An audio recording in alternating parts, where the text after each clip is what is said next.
Classical mythologies have shaped the very world we live in. Yeah, whatever. I don't have time for dense, dusty old books, Paul. Great. Well, that's what podcasts are for. Oh, good point. Join me, Paul, as I teach my best friend and improv comedy partner, Sara, all about mythology on Myth Understood.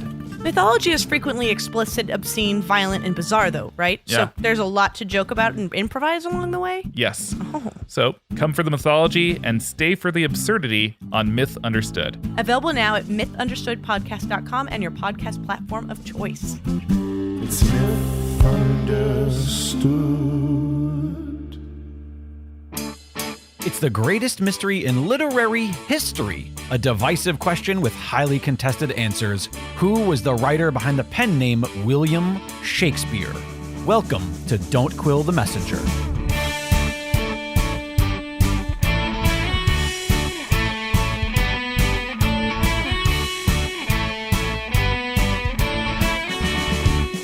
Here's your host, Stephen Sable.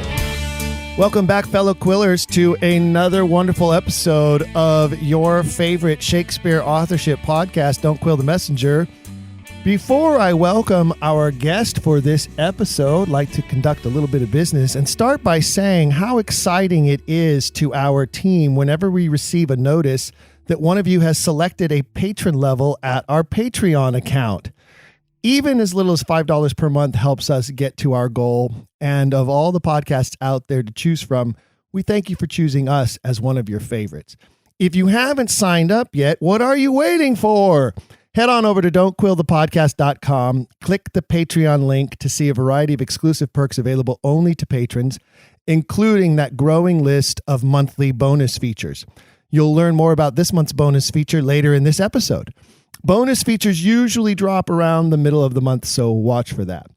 Don't forget that every patron is entered into the Quiller of the Month contest, and our monthly winner receives an item of their choosing from the Quiller Swag Shop and a shout out on the show. We will also announce this month's winner later in this episode. What an exciting episode. So much going on. But right now, let's go ask some questions. My guest today returns to the program to discuss his further work. Most of you will remember him from a previous episode where we discussed his operatic creations. And today we welcome back Daniel Stephen Crafts to the program. Daniel is an Emmy-winning composer who wrote for legendary opera star Jerry Hadley until Hadley's tragic death in 2007. Their first collaboration, a setting of poetry by Carl Sandburg titled The Song and the Slogan, premiered in 2000 and was made into a television program for PBS hosted by David Hartman, and that is where Daniel won his Emmy Award. You can find the program on YouTube if you would like to view it. As we spoke about in our previous episode together, Daniel is also the creator of the opera genre known as gonzo opera, combining classically trained voices with social political satire. And you can learn more about that at gonzoopera.com. Daniel's other work has been recorded by both the Kyiv and the Czech Philharmonics, as well as the Prague Radio Symphony and Chorus. He has received commissions from the Berkeley Symphony Orchestra, the Northwest Symphony, and the New Mexico Symphony Orchestra. And to date, he has completed 21 operas, 17 symphonies, 6 concertos, and 15 large orchestral works, as well as a variety of shorter pieces. Besides his Emmy, his work has received awards from the National Endowment for the Arts and numerous awards from ASCAP. He is currently working on his Symphony Number 17. I'm sure a very symbolic number for our fellow Quillers, Oxfordian listeners. He is calling it the Oxford Symphony. The second movement is a setting of Sonnet Number 72, Let My Name Be Buried Where My Body Is. He is also the writer and composer of a musical monodrama titled Bury My Name, which tells the Oxfordian story through the eyes and mouth of the Glover's son from Stratford, which is what we're going to talk about today. Daniel, welcome back. Thank you, Stephen. Thank you for that wonderful introduction, and it's great to be back talking with you. Well, it's great to have a guest such as yourself with so many accolades and such a prestigious and eclectic body of work behind you. Well, I've been doing it for a long time. So You have written a lot of work. And so my first question to you is, Bury My Name, which I classify as a monodrama because it does only include one character in the script. Is that your only monodrama? No, actually, I've done a couple of works for narrator and orchestra, formerly like Peter and the Wolf, but on other subjects, of course. So just out of curiosity, what other subjects would inspire you to write a monodrama? Well, the first one is called Otter's Odd Adventure, and it's the story of an otter, the universal symbol of play, who gets trapped in a modern shopping mall and can't make heads or tails out of all the strange behavior of all the humans. It's a satire on consumer culture. Nice. You really love your social and political satire, don't you? Oh, absolutely. Absolutely. That's the two things that I love the most, Stephen, are social political satire and beautiful voices. And that's why the Gonzo Opera Project was it seemed that my whole life was leading to just that. Well, I know that was a very fun episode when we recorded that episode, and I've received so many comments from listeners out there who also really enjoyed that episode. And if you are listening, fellow Quillers, and you haven't heard it, you can go back into the Don't Quill the Messenger archives on the don'tquillthepodcast.com website, and you can find that episode featuring Daniel. But today we're going to talk about Bury My Name, this monodrama featuring Shakespeare of Stratford. Now, of course, my first question is, why a monodrama to bring light to Edward de Vere, the Earl of Oxford, as the true Shakespeare? And why from the perspective of Shakespeare of Stratford? Well, now, though I'm not a researcher, and I have the greatest respect and appreciation for those who have, especially in recent times, made such remarkable discoveries, I've been a student of the authorship question for decades. A few years ago, I thought I might turn this hobby of mine into something more substantial.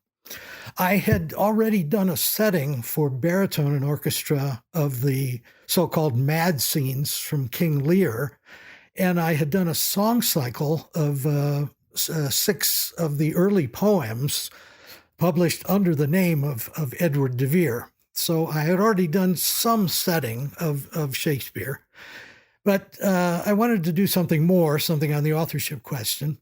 From the beginning, I conceived it as a one-man show combining monologue and music, but I quickly realized that this would be a Herculean task for any one person. And for the music, of course, I needed at least a pianist. So I ended up dividing the work into two, partly for actor and partly for baritone, with a pianist accompanying the baritone.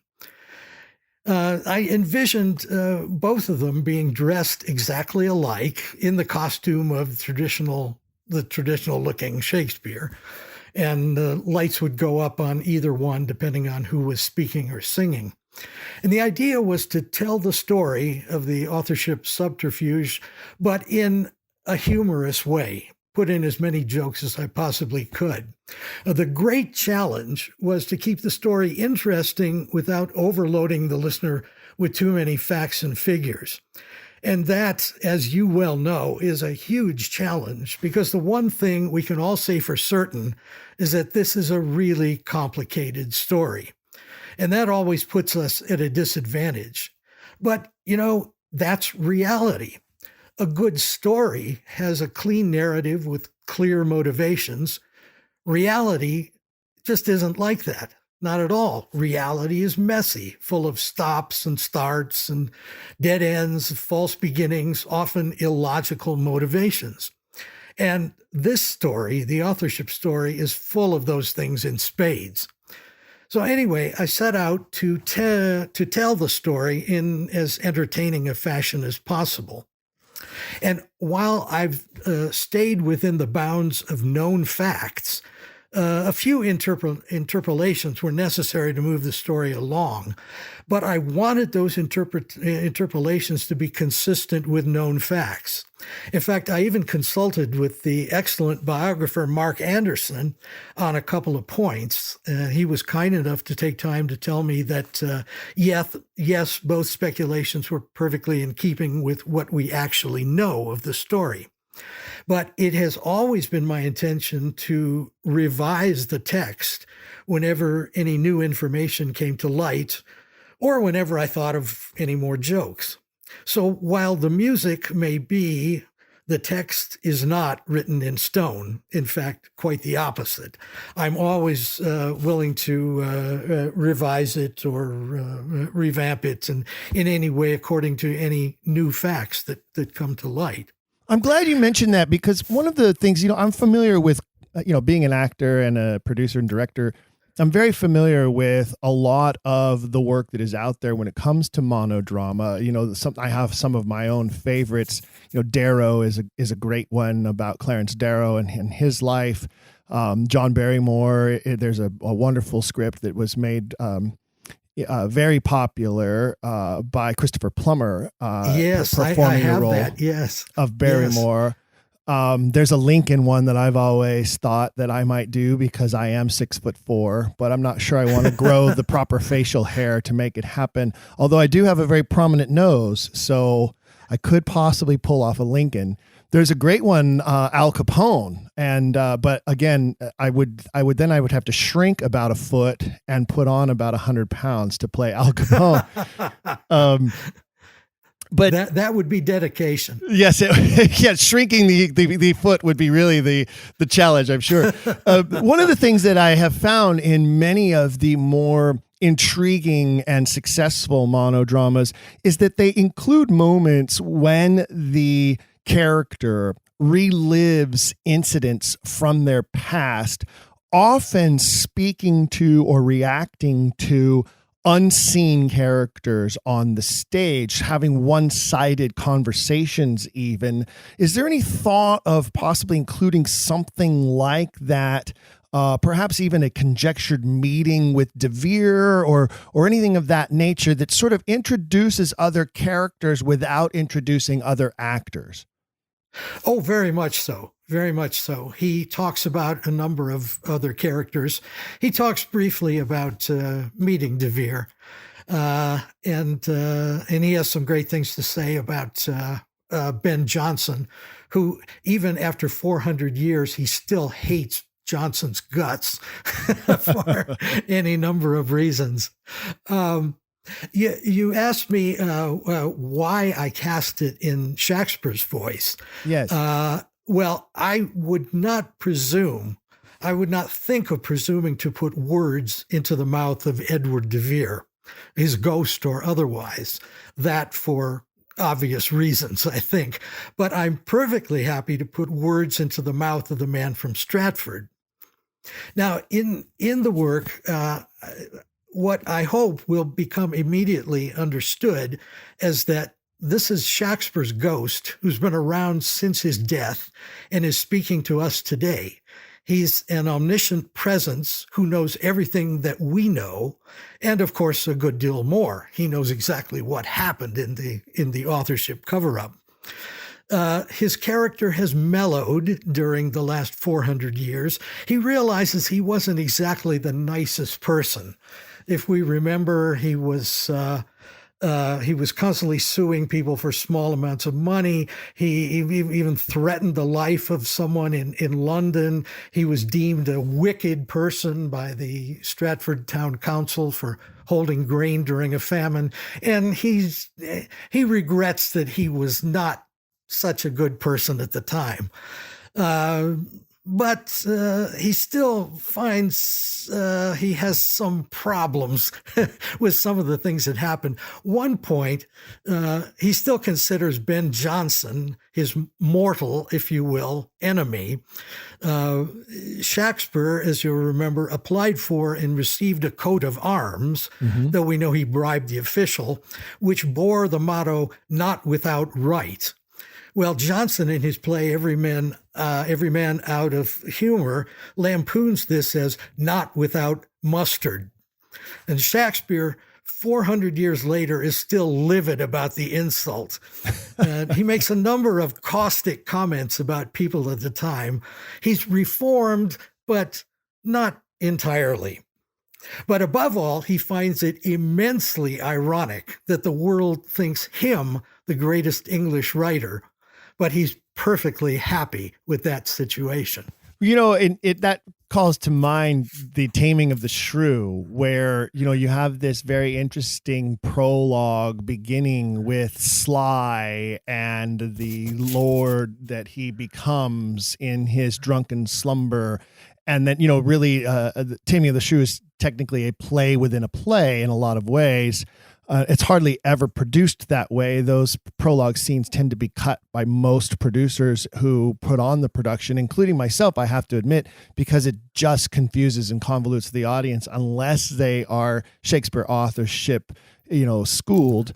But there is a funny moment back at Petruchio's house where Kate is starving and Grumio, the servant, is, you know, tempting her with food, and he says, how about some pancakes with mustard? And she says, that would be awesome. And he says, but the mustard is too hot a little, I think. And she says, well, then leave the mustard and just bring me the pancakes. And he says, no, you don't get no pancakes of me without the mustard. So how about just the mustard? And I'm wondering now if maybe there's a little connection there to Johnson's lampooning of Shakespeare, and if Edward de Vere isn't sort of capitalizing on that as well. You know, I wouldn't be at all surprised. By the way, that prologue that you mentioned, that's one of the things that I set to music in the piece. The speech by the Lord about let's set this beggar up as an honorable person and see what fun we can have of this. Yes, it's almost always cut in live presentations of it. So I definitely wanted to get that into the piece. Well, you know, and not to get too much on a tangent, but that scene is so reflective of moments in the text of Cervantes' Don Quixote, where you have the Duke and the Duchess who are creating these false fantasies and indulging Don Quixote's madness for their own entertainment. And so you can look at that and go, okay, well, in my mind, Edward de Vere was influenced or inspired by Cervantes, which we can find evidence that de Vere would have had access to Cervantes and most likely have read Cervantes. However, we don't have any proof that Shakespeare ever even owned a book. And you made a comment earlier about you would much rather put words into Shakespeare's mouth than to put into Edward's mouth. But the interesting irony of that is we have no evidence anywhere in the record from any time of anything that Shakespeare actually ever said, because he never wrote anything down because he probably couldn't write. Yeah, right. Absolutely. Yeah.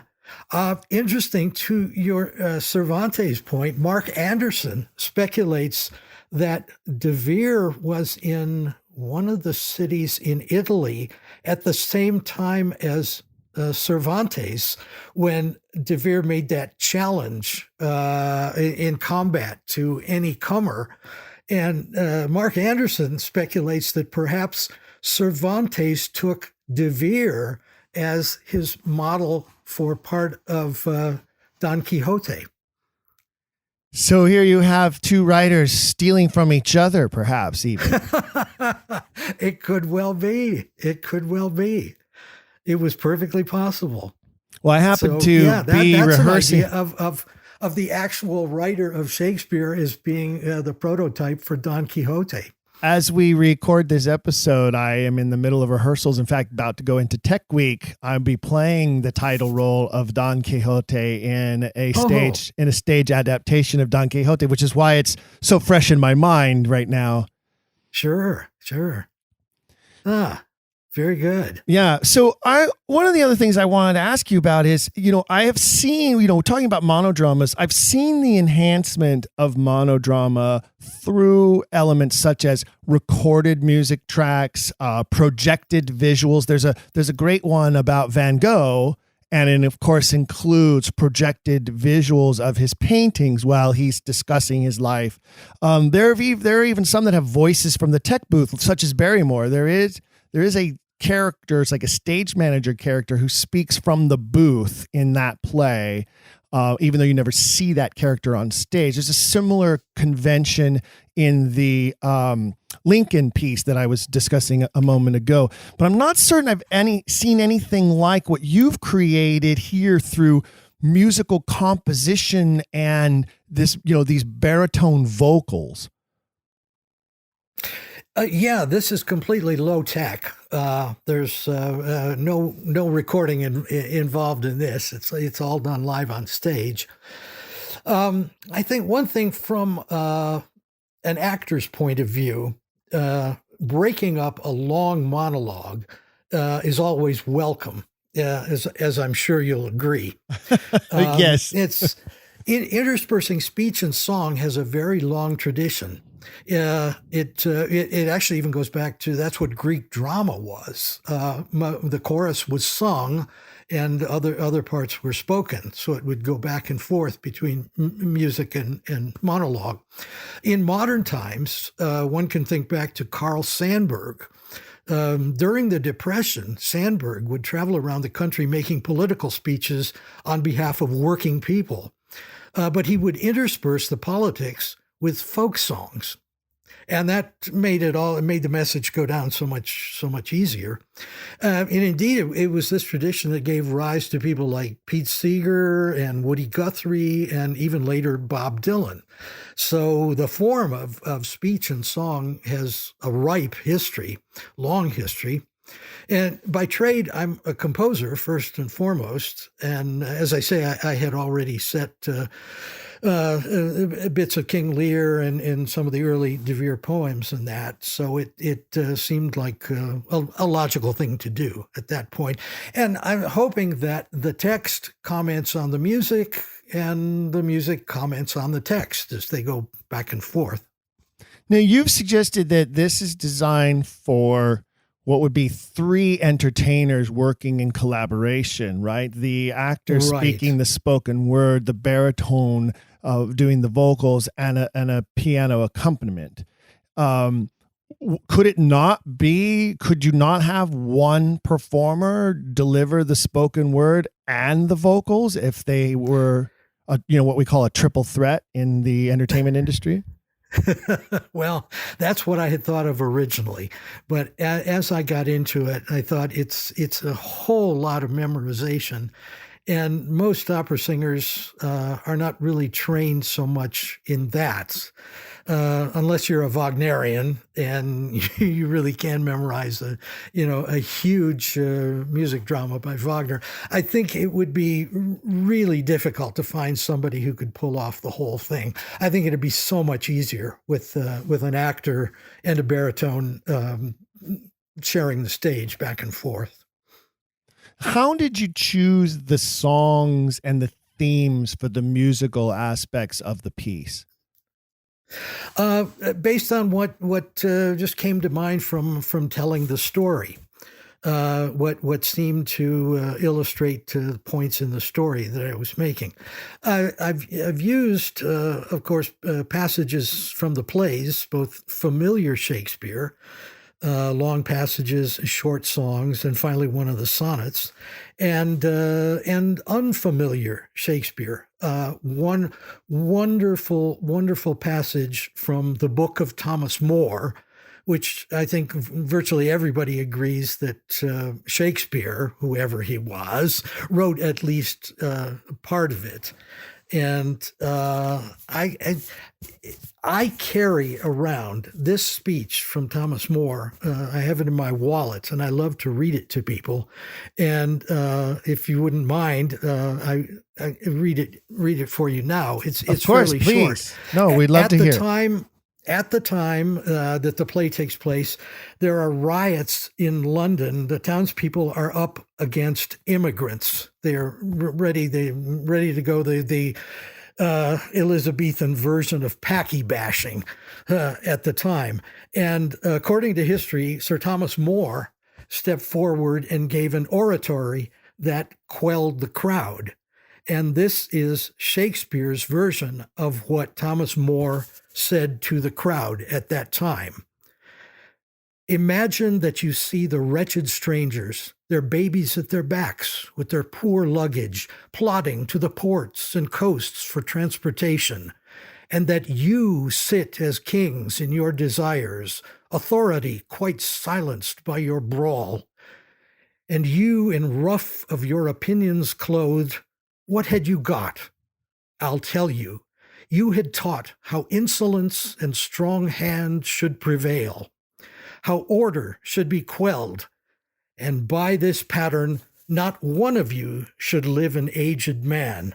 For other ruffians, as their fancies wrought, with self-same hand, self-reasons, and self-right, would shark on you, and men like ravenous fishes would feed on one another.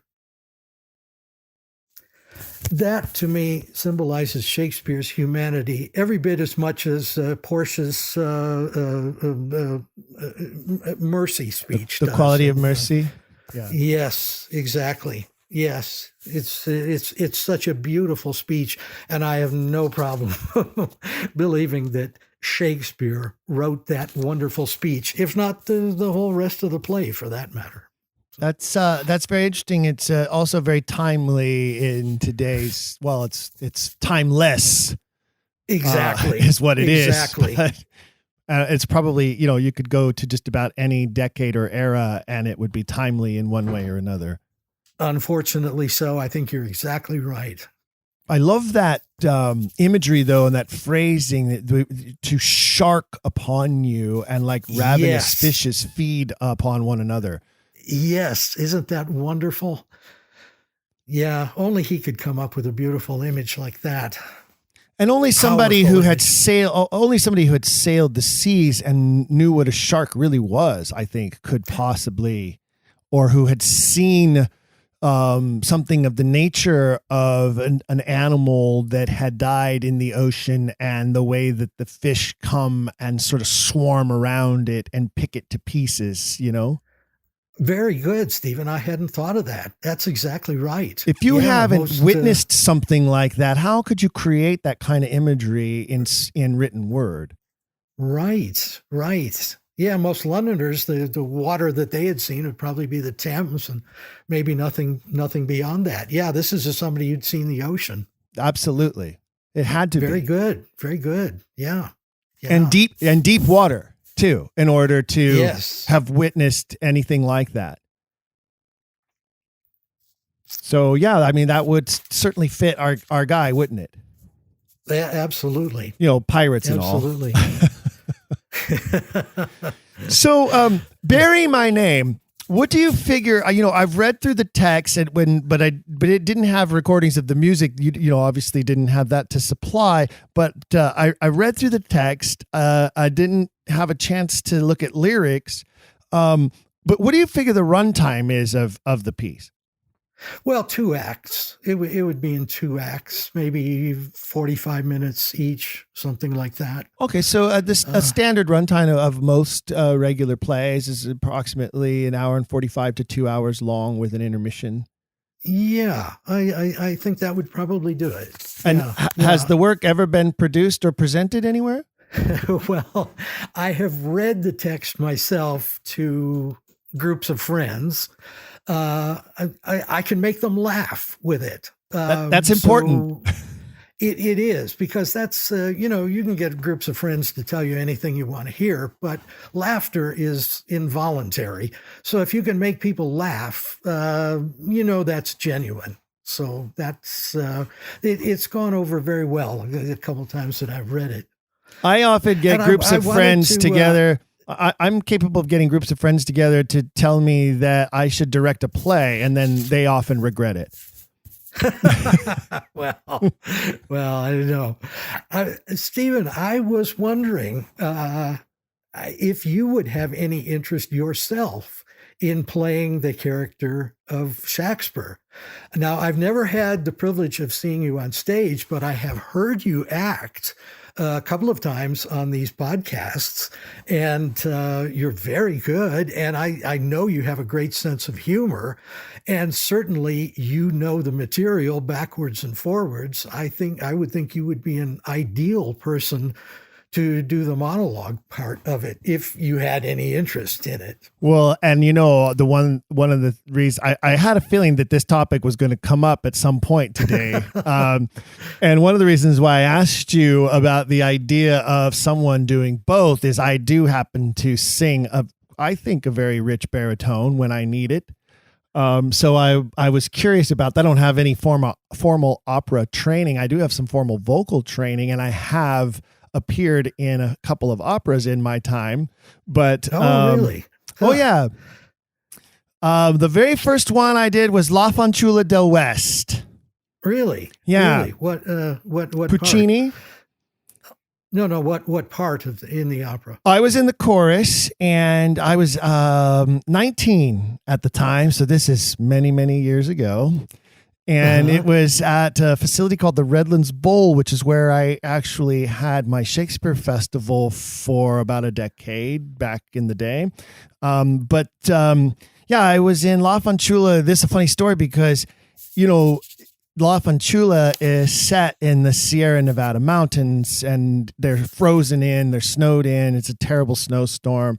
And here we were in the middle of August in Southern California, performing La Fanciulla, bundled up in these heavy coats and trench coats and scarves and mittens and hats, sweating our skin off and dehydrating right before the eyes of the audience while trying to sing Puccini. It was really a ridiculous idea, but we did it.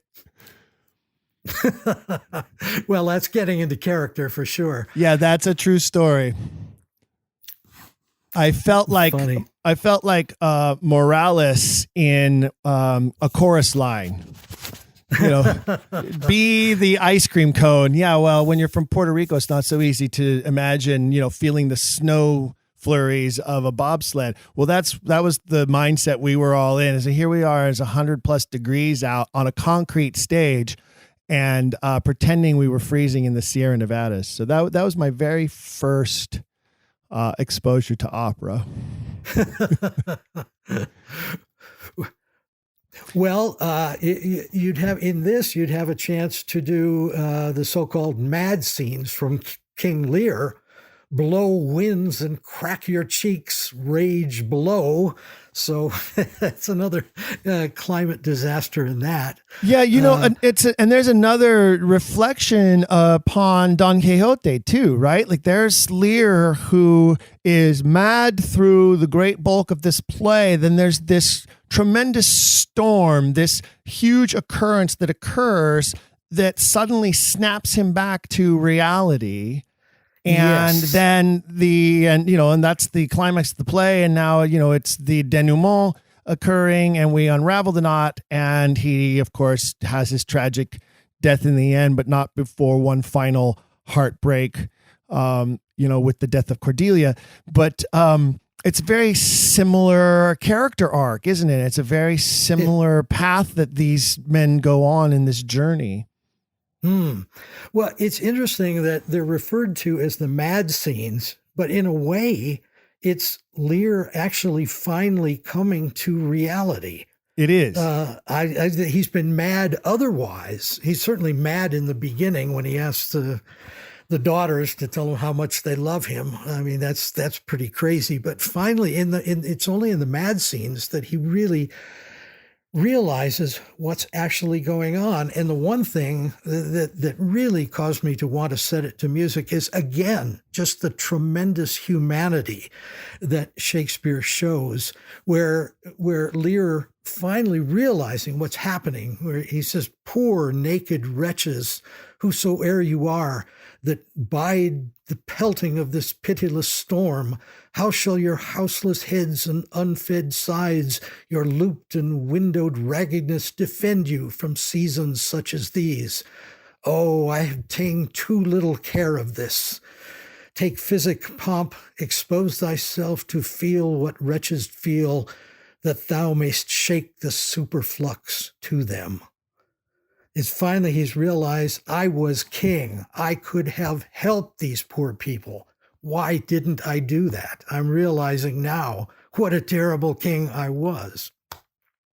And it's just that sense of humanity that really, really impresses me, and that I really wanted to set to music.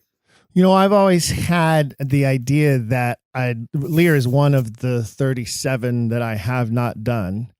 I have produced and directed 24 of the Shakespeare titles, many of them multiple times. In fact, Midsummer Night's Dream, I'm going on just completing my 10th production of A Midsummer Night's Dream. But Lear is one that is on my list, of course, to get to eventually, but you can't really do a Lear without a Lear. It's like exactly no one ever adds Hamlet to their season unless they already know exactly who is going to play Hamlet, because that's a terrible idea. Otherwise, it's the same with Lear. It's a tour de force part. It is in acting the same as, say, Siegfried is in opera, in Wagner's music drama. I mean, to sing Siegfried, you have to be Superman. And just to do King Lear, just the length of it, not to mention the emotional intensity, you really have to be a Superman to be able to pull it off. And you have to be a Superman at 80 years old. I mean, you don't necessarily have to be 80 years old to play Lear, though he does say he is 80 years. Right. But, you've got to be close. You got to be somewhere up there, at least, I would say over 60, or it becomes very difficult to be believable as a man of that age who, in my opinion, is the first written, recorded Alzheimer's victim, perhaps. Yeah. Well, there have been so many actors who've said that it destroyed them. Doing it really just destroyed them. So it's something you don't want to take on casually. No, well, I tell you, that when I played Iago once, and that nearly killed me. That role is so sizable. It is deceivingly large and deceivingly difficult to play. It's second to Hamlet. And then I played Hamlet, and I had to do it twice, 2 years in a row, just to get it right. Because that's, you want to talk about Herculean feat. I still believe that the Hamlet we know, like from the folio, was never actually performed by any actor of that day or that time. I think Quarto 1, Quarto 2 were probably performed live, and even then probably cut down and edited. But I don't believe that the first folio is an acting edition. I believe that is a for posterity version of the play. I think you're exactly right in that, because it's so long, it's really beyond the endurance of an actor's physicality. But he wanted to make sure that in the final version, he got in everything that he wanted to say, as you say, for posterity. I agree. And so I'm not so sure. My jury's a little bit out on Lear, in the sense that it's not as large, but it's definitely it's not as large like line load, but it's definitely as large, or if not even more emotionally demanding than Hamlet. And at an age where actors start to have difficulty remembering that kind of line load. I've worked with literally thousands of actors now in my career as both a producer, director, and as an actor, and actors of every age, from 5-year-olds all the way to 80-year-olds. And I can tell you that there is truth, and there is a true legitimacy to the fact that around 60 to 65, actors start to have real difficulty remembering larger Shakespearean roles, keeping tabs on that kind of line load, and it just continues to slack from there on, moving on. Oh, And I have no doubt that's true. I have my yeah. own personal fears that I would like to play Lear someday, but I have my own personal fears that by the time I'm old enough to play Lear, I will be too old to play Lear. You know what I'm saying? Yeah. Well, a friend of mine once said, and I think this is really true, this is something written by someone who descended into the blackest of black and came back to tell us about it. And I think that's really true. But I think in order to play the part, you would probably have to descend into some degree of that madness yourself. And that's a lot to ask. What does that do to somebody, you know? You know, I also have always thought, I was about to mention this and got on my own little tangent there, but I always thought that it would be an awesome production. I don't know that it's humanly possible, but it would be an awesome production if the actor playing Lear also was the fool, and the fool is an imaginary friend of Lear. Yeah. That would certainly work. How exactly you pull it off, I'm not sure, but that certainly would work because he's the conscience of Lear.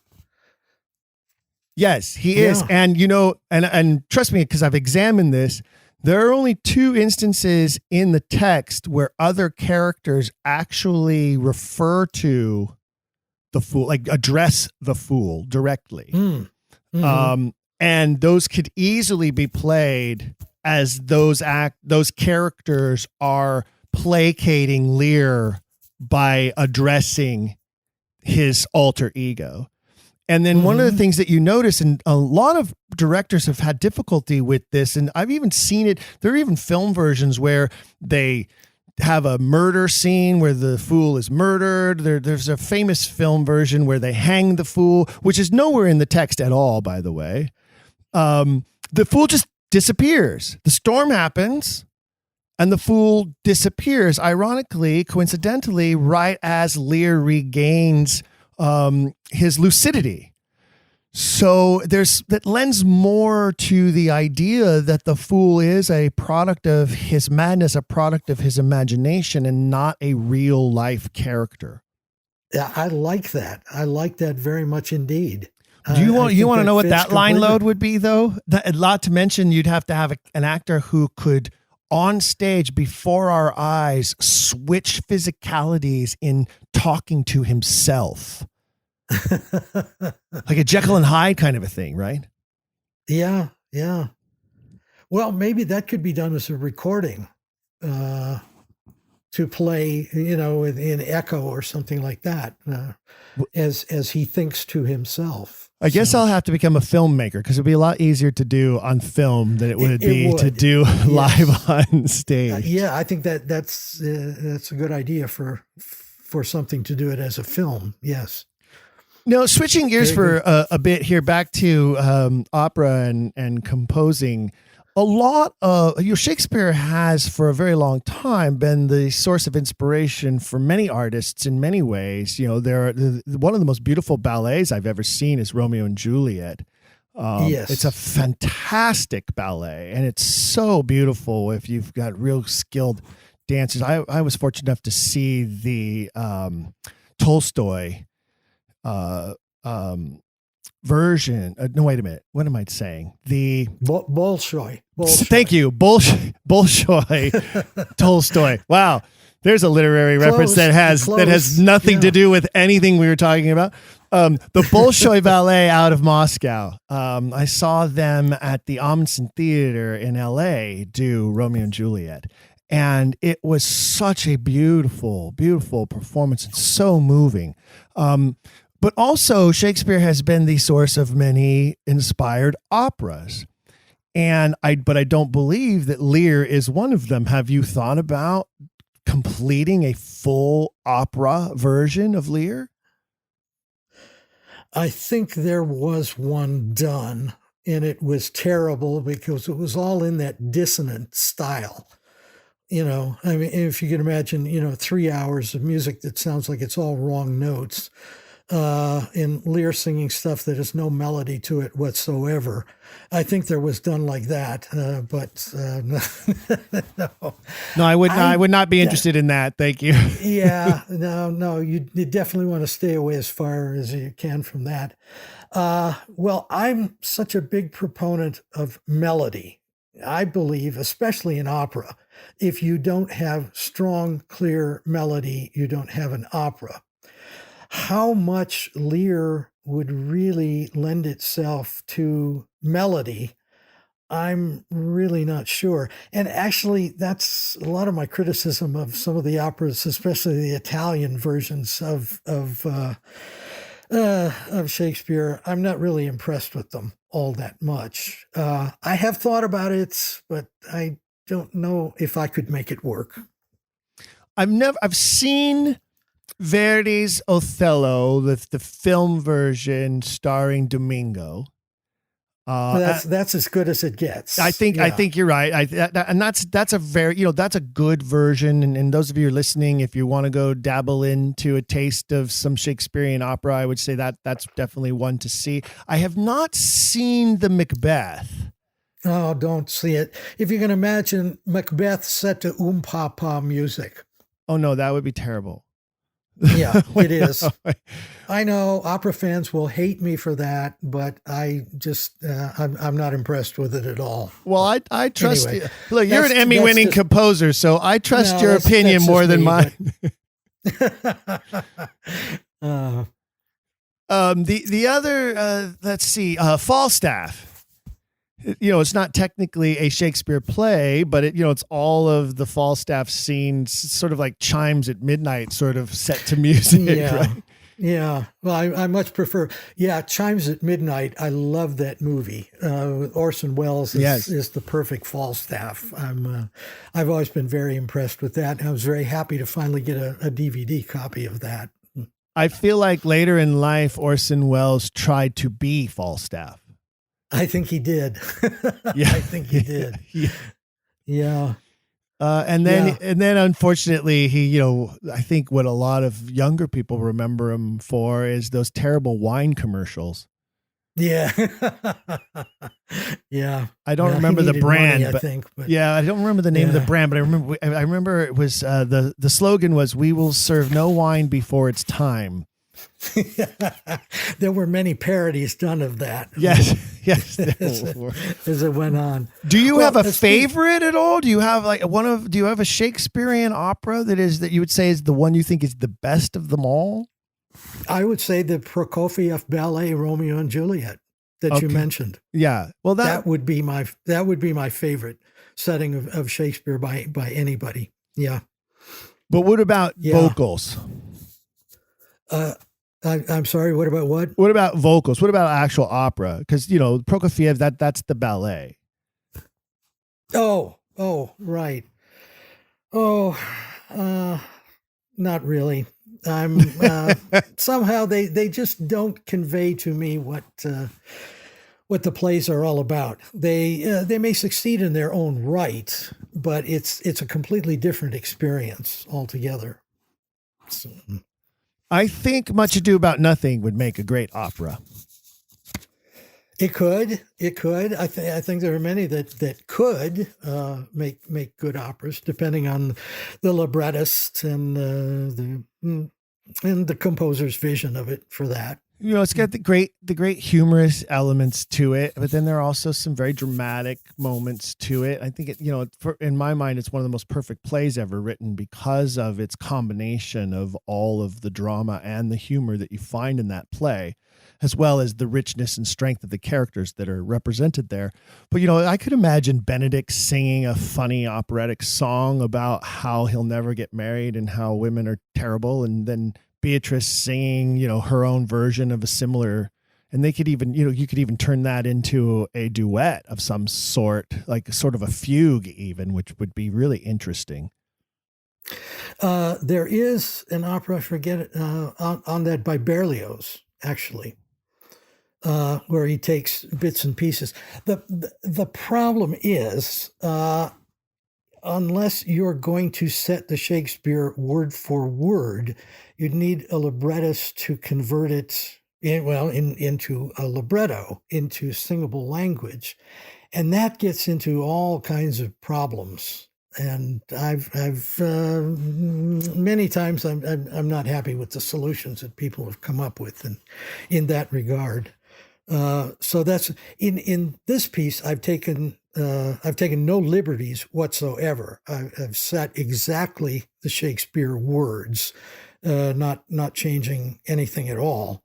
And I find it in many ways setting iambic pentameter is a challenge, but it's a very good challenge. It breaks you from 4/4 patterns immediately because you're working with 5, but it allows you to do all sorts of different things, and it's always challenging. So I found it very interesting setting it to music. If I were ever to do a full opera, I would have I would want to use the actual Shakespeare language. But the thing is, it would be ungodly long, because what I've found is the relationship between spoken text and sung text in terms of length is about 3 or 4 to 1. So that a 15-minute play, for example, turns into a 50-minute opera. That's very interesting to know. I would have put that math together, but it makes total sense. And that's very interesting to know. I'm intrigued by that now. So unless you cut a Shakespeare play tremendously, you'd end up with a 7-8 hour production. And that's just not tenable for anybody. It becomes Nicholas Nickleby.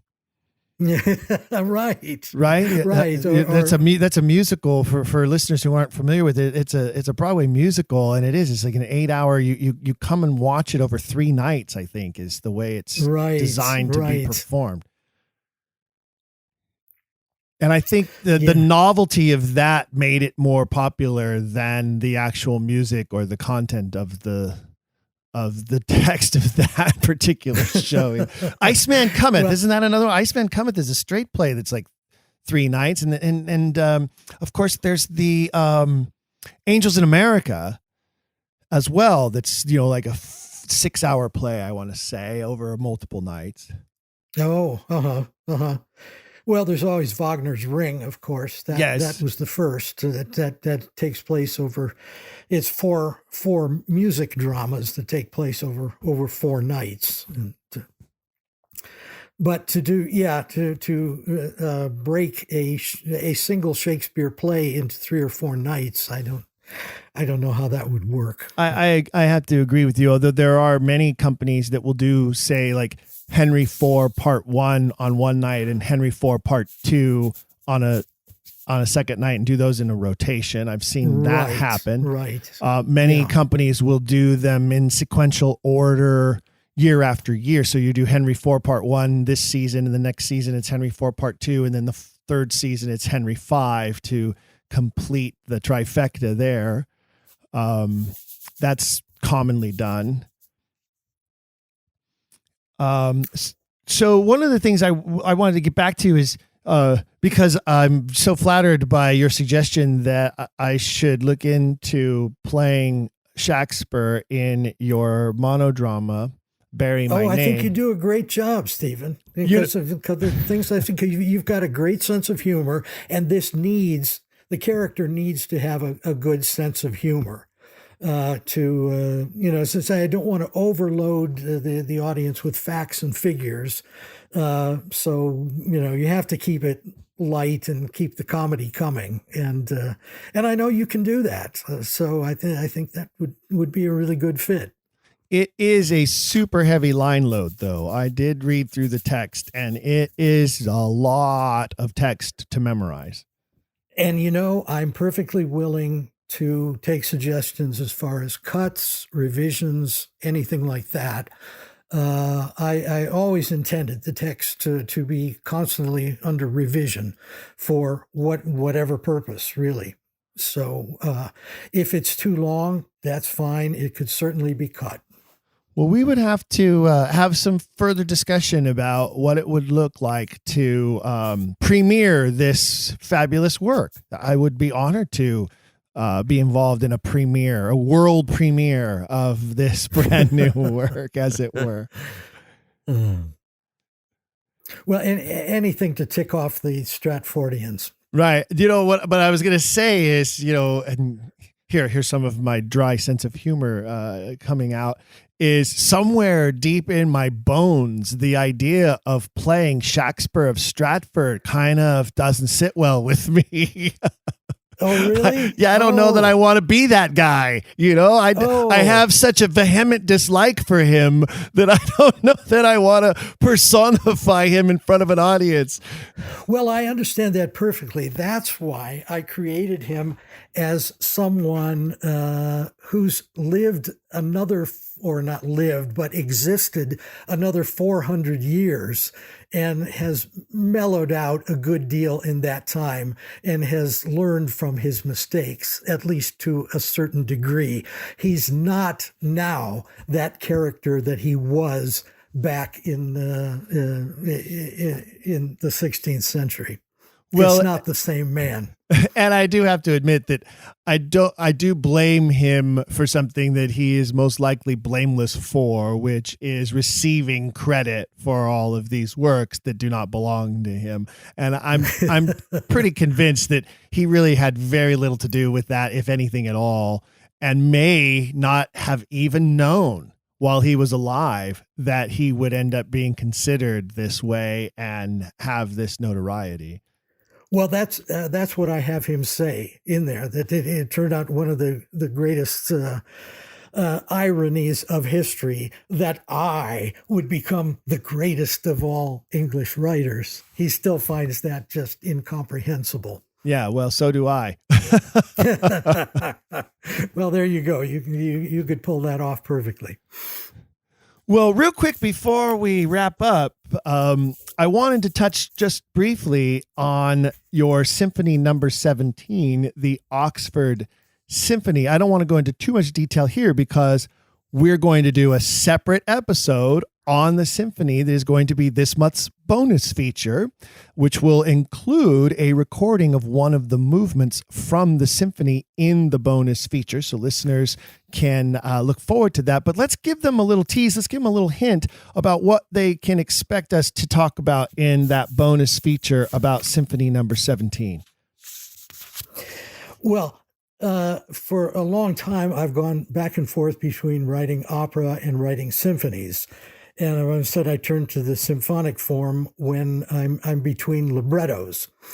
I have some wonderful people writing librettos for me, but sometimes I've finished one and the next one hasn't come in yet. So I turn to the symphonic form.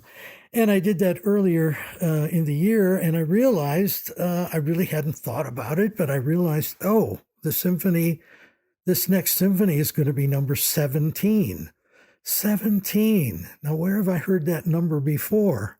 It just everything fell in place. This has got to be on the subject of the authorship question. So there are 4 movements of it, and the titles. I'll give you the titles of the movement. The first one is a line from Henry VI, Part 2, "A spirit raised from depth of underground." And the second movement from Taming of the Shrew, "While counterfeit supposes bleared thine eyne." Mm-hmm. And the third from As You Like It, the famous line, "You are not ipse, for I am he." Yes. Where perhaps De Vere is saying to Shakespeare, "Don't take credit. You're not the one. I'm the one." But then it ends on a very dark and somber note with that famous sonnet number 2, which has the line, "Let my name be buried where my body is," which is probably that is maybe one of the darkest lines in all of English literature, where he realizes this, that this is a fait accompli. I will never be given credit for these works. It's just not possible. Well, and truth is that we do not know where that is.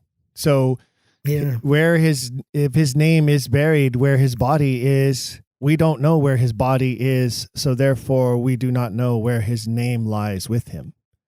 Right.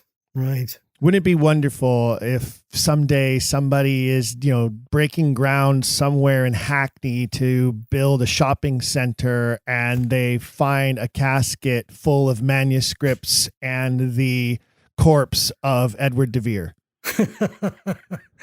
Well, that's always been the hope, to find the manuscripts anywhere. I know Alexander Waugh is completely convinced, and I think he has convinced me too, that de Vere is actually buried under the Shakespeare statue in Westminster Abbey. And I just wonder how long it will take. I know the Abbey is not going to let people to go in there and do a subsurface scan or anything. It requires very sophisticated equipment.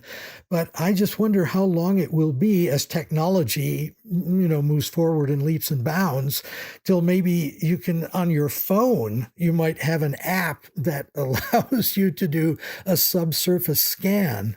And just finding the fact that somebody is buried under that statue of Shakespeare in Westminster Abbey, I think would resolve the question once and for all. I don't know if that would resolve the question. Well, it would resolve the question once and for all that, yes, there is a casket under there or a crypt under there, that, certainly, but it wouldn't resolve the question as to who it is until they would allow you to exhume and do some tests. Yeah. But, I would look forward. He might be wearing, I keep thinking he might be wearing a ring that has the de Vere crest on it. Oh. And that could be easily seen. That's, my fantasy, that you could do that and you'd see the ring. And that or some other emblem or some other piece of jewelry or something buried with the body. That would make sense, definitely. Exactly. Something that wouldn't require digging it up. Mm-hmm. Interesting. Yeah. Well, when we get that app, we'll also go stand between the paws of the Sphinx and try to find the hidden library that is legended to be hidden beneath right between the paws of the Sphinx as well. All the things that we can find, the hidden things that we can find. Because the Egyptians would never let anyone dig there either to determine. Well, Daniel, as always, wonderful to have you, and our special treat. We thank you so much for this wonderful episode, and we will look forward to that July bonus episode that will be coming out later this month, fellow Quillers, so watch for that. Remember, you can only access our monthly bonus features by becoming a serial Quiller at our Patreon account. So if you're interested in the previous bonus features that are there already, and this one coming up with Daniel talking about Symphony number 17, go to don'tquillthepodcast.com, click on that Patreon link, and set yourself up as a serial Quiller. You'll have access to those right away. And right here, right now, to announce this month's Quiller of the Month is our own producer, Jake. Thank you, Stephen, and hello, Quillers. 'Tis I, Jake Lloyd Bacon here, once again with the honor of naming this month's Quiller of the Month for July. If you don't know what this is, then you haven't been paying attention. You gotta pay attention. Listen, here's how it works. You head on over to Patreon. You can find the link at don'tquillthepodcast.com. Click the Patreon link, become a patron. This show is made possible by patrons. And so if you want to keep it going and support it, then you got to become a patron. And of course, if you are a noble Quiller or higher over on the Patreon, you get entered into this monthly contest. So without further ado, let's see who it's going to be. The Quiller of the Month, John Foss. John Foss, congrats on being the Quiller of the Month for the month of July. Keep an eye on your email. We'll let you know how to claim your prize. Thanks again to each and every one of you for your continued support of this program. Now back to Stephen.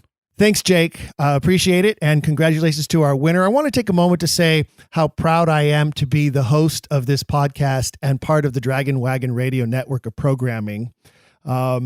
If you are interested in learning about what kind of items our winners receive, you can go to the swag shop at Dragon Wagon Radio. The Quiller swag shop is open 24 hours a day. And don't forget, Quiller Nation, you can show off your Quiller pride with a Quiller t-shirt, coffee mug, or other neat item by placing your order in the swag shop.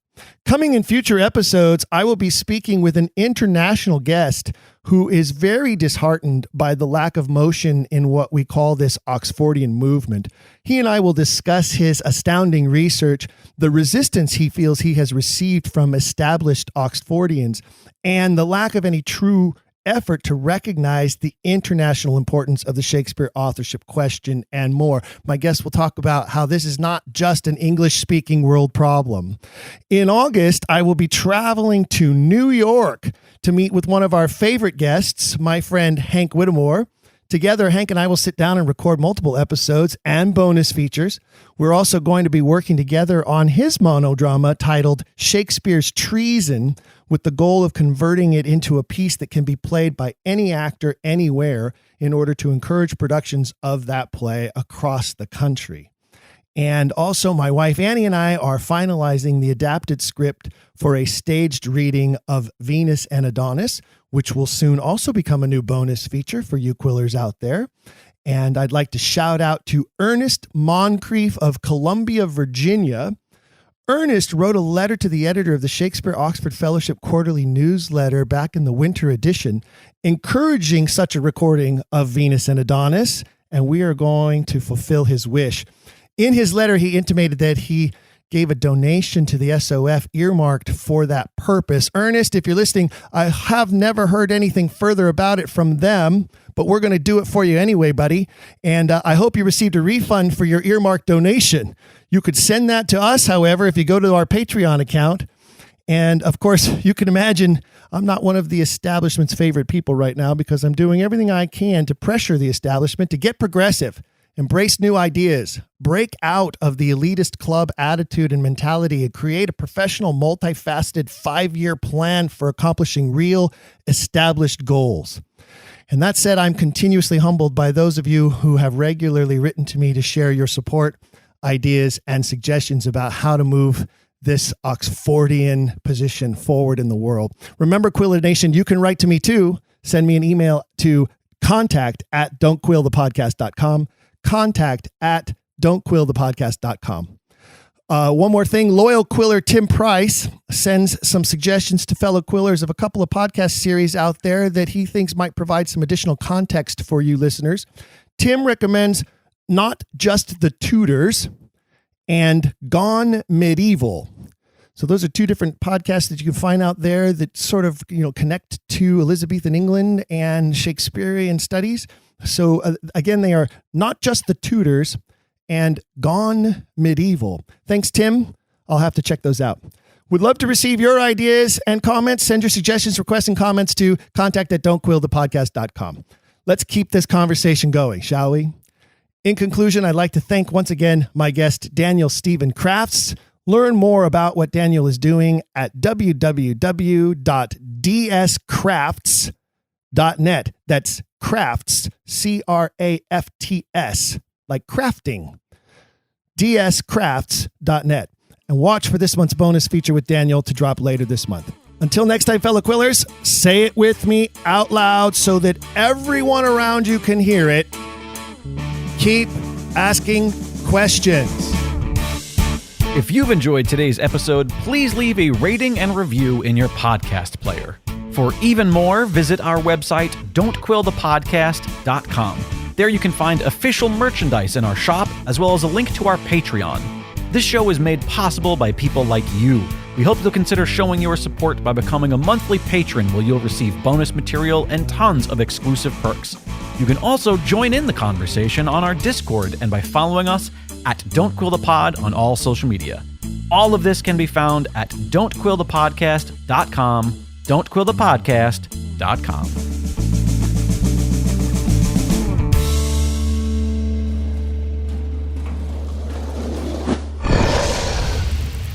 It's Dragon Wagon.